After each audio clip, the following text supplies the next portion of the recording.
আলু দিয়ে শিং মাছের পাতলা ঝোল খুবই মজাদার রেসিপি একটা। একবার বাসায় ট্রাই করে দেখতে পারেন, ভালো লাগবে। খুবই সহজভাবে। তো প্রথমে মাছগুলো নিয়েছি, এটাকে কেটে ধুয়ে পরিষ্কার করে নিয়েছি। আর এদিক দিয়ে একটা প্যানে তেল দিয়ে পেঁয়াজ কুচি, আদা রসুন পেস্ট দিয়ে কিছুক্ষণ ভেজে নিয়েছি। আর সাথে আলুটা কেটে আরও পিসেস করে নিয়েছি মাছগুলো। এবার দিচ্ছি লবণ, হলুদের গুঁড়া, মরিচের গুঁড়া বা জিরার গুঁড়া, ধনিয়ার গুঁড়া, বেসিক আমরা যে মশলাগুলো ব্যবহার করি ওগুলোই দিয়েছি। আমার মাছ অনুপাতে আমি 1 চামচ করে দিয়েছি।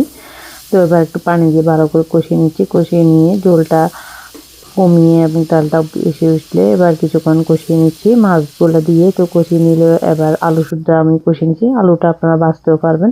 তারপর ঝোলের পানি দিয়েছি, টমেটো আর কাঁচামরিচ দিয়ে আমি 10 মিনিটের মতো রান্না করেছি। তো রান্না করে এবার চুলার ফ্লেমটা লো করে আরও 5 মিনিট রান্না করে ধনিয়া পাতা ছিটিয়ে দিলে আমাদের মাছ রান্না রেডি। সাদা ভাত, ফল